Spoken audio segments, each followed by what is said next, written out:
Lesson number 2, the name of the story is the riddle. Riddle মানে কি? ধাঁধা। Riddle মানে কি বললাম? ধাঁধা। ওকে।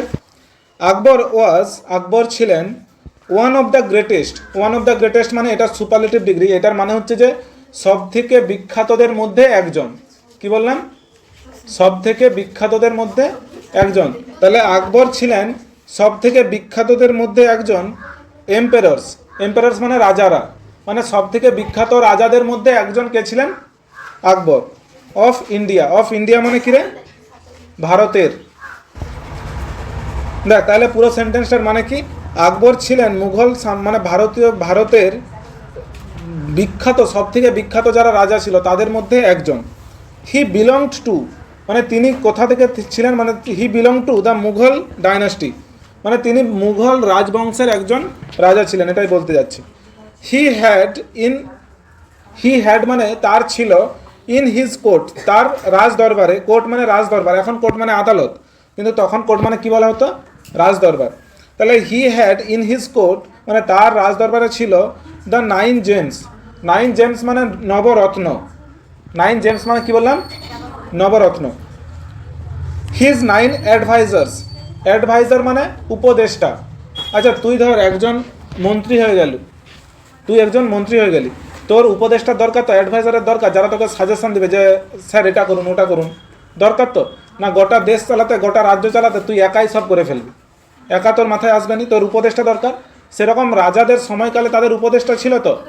তাহলে আকবরের কটা উপদেষ্টা ছিল? কটা ছিল? 9টা। ওকে। নবরত্ন 9 জেমস। তোরা গোপাল ভাঁড়ে দেখছিস তো? গোপাল ভাঁড়ে যারা কার্টুন দেখেছিস তারা দেখবি রাজার দরবারে রাজা বসে থাকবে আর নিচে অনেক লোক বসে থাকে। ওদের কাজ কি? কেউ ভালো কবিতা লেখে, কেউ হচ্ছে যে রাজাকে বুদ্ধি দেয়। গোপাল ভাঁড় কী করতো?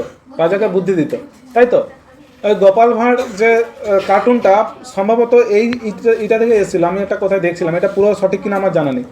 গোপাল ভাঁড়ের যে কার্টুনটা, এই যে আকবর আর এখানে যে বীরবলের কথা বলা হয়েছে এই গল্পে, মানে এই যে স্টোরিটা, এখান থেকেই ওই গোপাল ভাঁড়ের স্টোরিগুলো সব বানানো হয়েছিল। বলছে আকবরের ছিল 9টা উপদেষ্টা, 9 gems. Navratna one of this gems মানে এই যে নবরত্নদের মধ্যে একজন হলেন বীরবল। একজন ছিলেন কে? বীরবল। নামটা মনে থাকবে, Birbal. Known for his wit মানে সে কিসের জন্য পরিচিত? নোন মানে পরিচিত। ফর হিজ উইট মানে তার বুদ্ধির জন্য, তার তীক্ষ্ণ বুদ্ধির জন্য। অ্যান্ড উইজডম এবং জ্ঞানের জন্য। The king of the kings মানে রাজাদের রাজা। দ্য কিং মানে রাজা, আর অফ কিংস মানে রাজাদের। তাহলে আকবরকে কি বলা হচ্ছে এখানে? রাজাদের রাজা। তোরা বুঝতে পারলি না? দেখ তোদেরকে বর্তমানের উদাহরণ দিয়ে বুঝাই। আমাদের বর্তমানে গোটা দেশের রাজা কে বলতে পারিস? প্রধানমন্ত্রী যে। ওকে। তার নিচে অনেক মন্ত্রী আছে তো, অনেক মন্ত্রী থাকে। প্রত্যেকটা রাজ্যেও মুখ্যমন্ত্রী আছে। প্রত্যেকটা রাজ্যের, আমাদের রাজ্যের হেডকে এখন মুখ্যমন্ত্রী মমতা বন্দ্যোপাধ্যায়। গোটা দেশের হেডকে নরেন্দ্র মোদী হলো। তাহলে নরেন্দ্র মোদীকে আমরা কি মন্ত্রীদের মন্ত্রী বলতে পারি? হ্যাঁ কি না? সে মন্ত্রীদেরও উপরে তো। তার মানে সে প্রধানমন্ত্রীর কাজ কি? আর মানে অন্যান্য যারা মন্ত্রী আছে তাদের দিকে দিয়ে কাজ করিয়ে নেওয়া, হ্যাঁ কি না? সেরকম হচ্ছে গোটা যে মুঘল সাম্রাজ্য ছিল, তোরা ইতিহাসে পড়ে থাকবি, গোটা মুঘল সাম্রাজ্য কি একটা রাজা গোটা মুঘল সাম্রাজ্য চালিয়ে ফেলবে? না। গোটা মুঘল সাম্রাজ্যকে আলাদা আলাদা ভাগে ভাগ করা ছিল। প্রত্যেকটা ভাগে আবার অন্যান্য ছোট রাজা ছিল। যেমন আমাদের বেঙ্গলের রাজা কে ছিল একসময়? সিরাজউদ্দৌলা তো। তাহলে সিরাজউদ্দৌলা, তার আগে যারা রাজা ছিল এরা এতটুকু অংশ। দেখ যখন সিরাজউদ্দৌলারা ছিল তারা কি করতো? ছোট অংশের রাজত্ব করতো, কিন্তু আলটিমেটলি ওদের সিরাজউদ্দৌলার যে উপরে তারা কে ছিল? মুঘল সাম্রাজ্যের যে রাজা, যেমন শাহজাহান, আকবর এরা। ওকে। তাহলে সেই জন্য আকবরকে এখানে কি বলছে? দ্য কিং অফ কিংস মানে রাজাদেরও রাজা। এম্পারার আকবর মানে সম্রাট আকবর। হু মানে এখানে যে। তোরা রিলেটিভ প্রোনাউন পড়ছিলি তো? রিলেটিভ প্রোনাউন, সে আমি তাকে চিনি, যে হয় একজন ডাক্তার। হু ইজ আ ডক্টর, ওটা রিলেটিভ প্রোনাউন ছিল, পড়বি। তাহলে the king of the kings emperor Akbar who ruled over India যে শাসন করেছিল ভারতে। Was a great lover of arts মানে তিনি ছিলেন কিসের? তিনি ছিলেন তিনি কি ছিলেন? গ্রেট লাভার। লাভার কাকে বলে? যে ভালোবাসে। তাহলে তিনি ছিলেন একজন বিখ্যাত বা প্রচুর, বলতে আছে গ্রেট লাভার মানে তিনি প্রচুর একজন প্রেমিক ছিলেন। কিসের? Of arts. আর্টসের। আর্টস মানে কি রে?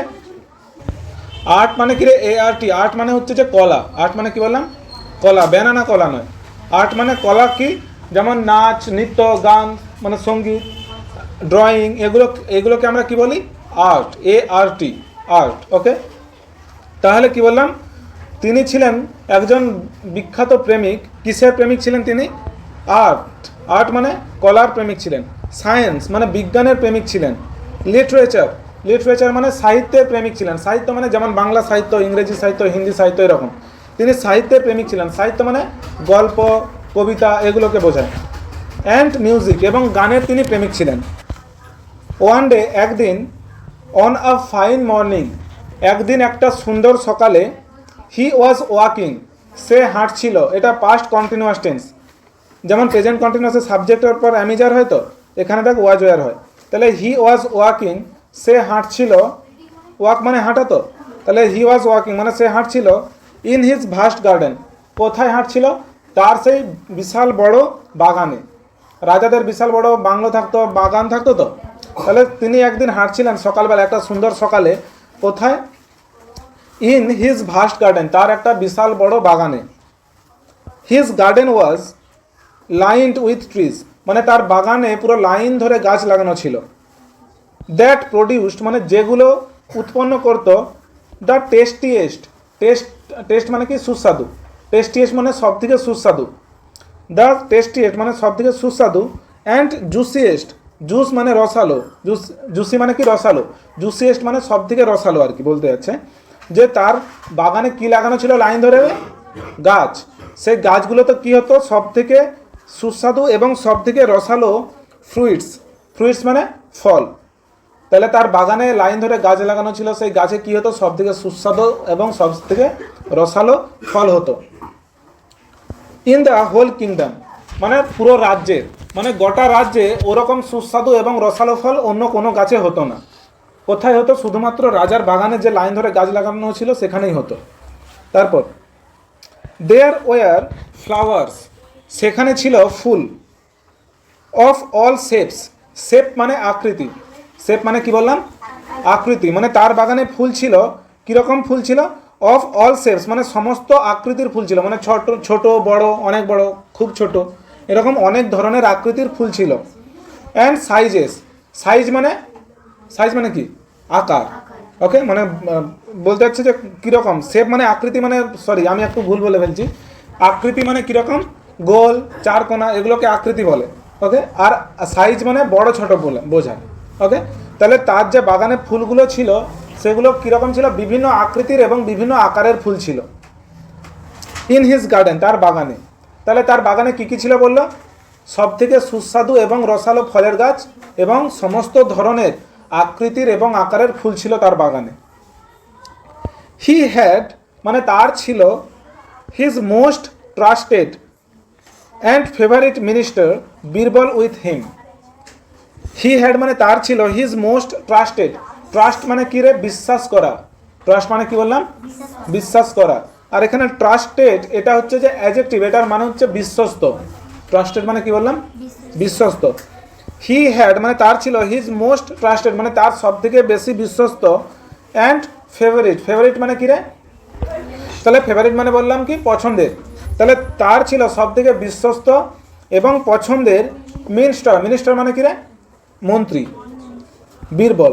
তাহলে তার সব থেকে পছন্দের এবং বিশ্বস্ত মন্ত্রী কে ছিল? বীরবল। উইথ হিম মানে তার সাথে। তাহলে বলছে যে তার সব থেকে বিশ্বস্ত এবং ফেভারিট মানে পছন্দের তোর মন্ত্রী কে ছিল? বীরবল। বাট কিন্তু, আচ্ছা তাহলে দেখ, রাজার কিছুর অভাব ছিল কি? রাজার টাকা পয়সার তো কোনো অভাব নেই। রাজার হচ্ছে সব থেকে সুন্দর বাগান ছিল। তার রাজ্য চালানোর জন্য সব থেকে বুদ্ধিমান মন্ত্রী ছিল। আর কি দরকার একটা রাজার? তার বলতে গেলে সবই ছিল। কিন্তু সব থাকার পরেও কি হচ্ছে দেখ, এই কালকেই একটা টুইট দেখছিলাম, মুকেশ আম্বানির কত টাকা আছে জানিস? $100 বিলিয়ন। সেখানে এলন মাস্কের কত টাকা? $850 বিলিয়ন। তাহলে ভাব, মুকেশ আম্বানিকেই আমরা বিশাল বড় লোক ভাবি, কিন্তু অ্যালন মাস্ক তার থেকেও 850 গুণ বড়, আর কদিন পরে 1000 গুণ বড়, 100 গুণ বড় হবে, 10 গুণ। আর $100 বিলিয়ন, তার $1000 বিলিয়ন, মানে 10 গুণ বড় হয়ে যাবে, তাই তো? দেখ, তাহলে 10টা মুকেশ আম্বানিকে জড়ো করলে যেই রকম টাকা হবে, সেরকম অ্যালন মাস্কের একা সেই রকম টাকা।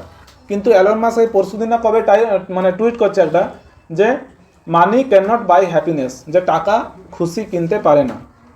তাহলে অ্যালন মাস্ক চাইলে কি না কিনতে পারে, গোটা বিশ্বে যা আছে সে সব কিনতে পারে, তাই তো? কিন্তু সেও বলতেছে যে টাকা খুশি কিনতে পারে না। ওকে, সেরকমই দেখ, আকবরের জীবনেও কি নেই, সবই আছে, কিন্তু কি হচ্ছে দেখ এখানে। বাট কিন্তু দ্য গ্রেট এম্পারার আকবর, সেই মহান রাজা Akbar, did not have peace of mind. Peace মানে কি? শান্তি। পিস মানে কি বললাম? শান্তি।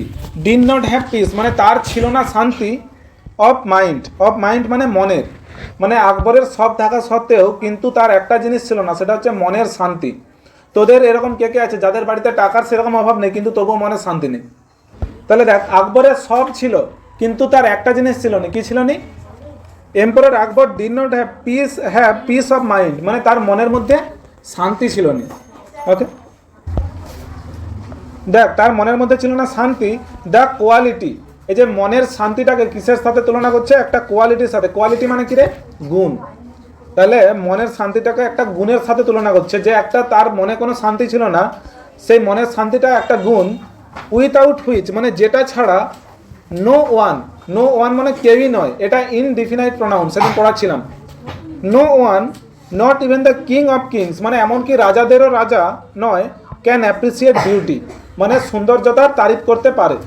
মানে ওই মন্দের শুনেটা যে বলছে যে তার মনে তো শান্তি ছিল না, এবং মনের শান্তি এমন একটা গুণ যে মনের শান্তি যদি কারোর মধ্যে না থাকে, সে যতই বড় রাজা হয়ে যাক না কেন, মনের শান্তি যদি কারোর মধ্যে না থাকে, সে সৌন্দর্যতাকে তারিফ করতে পারবে না। সেই জন্য বলছে যে একটা মনের শান্তি হচ্ছে একটা গুণ, যেটা ছাড়া উইথআউট হুইচ মানে যেটা ছাড়া নো ওয়ান মানে কেউই নয়, not even the king of kings মানে এমনকি রাজাদেরও রাজাও নয়, ক্যান অ্যাপ্রিসিয়েট বিউটি মানে তারিফ করতে পারে সৌন্দর্যতা, মানে কেউই সৌন্দর্যতার তারিফ করতে পারে না। আচ্ছা, তোদের থেকে একটা উদাহরণ দিলে তোরা ভালো বুঝতে পারবি। তোদের ধর বাড়িতে প্রচুর গন্ডগোল হয়েছে, কারো না হোক আমি সেটাই চাই, বাট ধর গন্ডগোল হয়েছে প্রচুর, কোনো কাকুদের মধ্যে, যাই হোক, তোর মন প্রচুর খারাপ। কি বললাম? তোর মন প্রচুর খারাপ। তখন তোকে যদি একটা হাসির সিনেমা দেখানো হয়, তোর কি প্রচুর হাসি পাবে? হ্যাঁ কি না? পাবে? পাবেনি। ঠিক আছে, তোর মন হচ্ছে সেই গন্ডগোলের দিকেই পড়ে থাকবে, যে বাড়িতে এত সমস্যা হচ্ছে, এই হচ্ছে সে হচ্ছে। হাসির সিনেমা দেখেও তোর হাসি পাবেনি।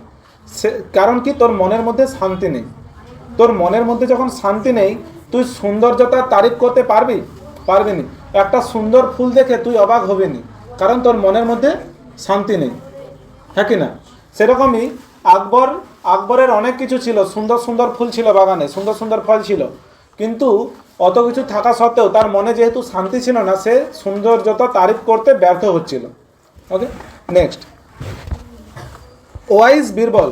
ওয়াইজ মানে কি বললাম? এখনো বলিনি, তাই তো? ওয়াইজ মানে জ্ঞানী, বুদ্ধিমান, এগুলো বলা হয়। Wise Birbal noticing this, notice মানে কি বললাম? লক্ষ্য করা। নোটিস মানে কি? লক্ষ্য করা। নোটিসিং দিস মানে এটা লক্ষ্য করে, আস্কড আকবর, আকবরকে জিজ্ঞাসা করেছিল, O great and powerful king. O great মানে ও মহান, গ্রেট মানে কি বললাম রে? মহান। অ্যান্ড পাওয়ারফুল মানে শক্তিশালী। O great and powerful kings মানে ও শক্তিশালী এবং মহান রাজা। What is troubling you, what is troubling you মানে কোন জিনিসটা তোমাকে, ট্রাভেল মানে কি সমস্যায় ফেলছে, কোন জিনিসটা তোমাকে ডিস্টার্ব করছে, এটা বলতে যাচ্ছে। ওকে, ট্রাভেল মানে কি? দেখ, ট্রাভেল মানে হচ্ছে বিরক্ত করা, সমস্যায় ফেলা, এগুলো হয়। ওকে, তাহলে বীরবল হচ্ছে যে জিজ্ঞাসা করছে কাকে? আকবরকে। আকবরকে জিজ্ঞাসা করছে বীরবল, ও গ্রেট অ্যান্ড পাওয়ারফুল কিং, ও মহান এবং শক্তিশালী রাজা, হোয়াট ইজ ট্রাভেলিং ইউ কোন জিনিসটা তোমাকে বিরক্ত করছে, কোন জিনিসটা তোমাকে বিরক্ত করছে।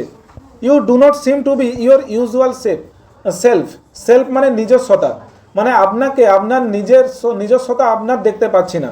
মানে জেনারেলি সে যেরকম থাকে, হাসি মুখে থাকে, জেনারেলি সাধারণত সে যেরকম থাকে আকবর, সেই দিন সেরকম তাকে দেখাচ্ছিল না। তাকে সেরকম দেখাচ্ছিল না? আকবরকে, বীরবলকে, আকবরকে।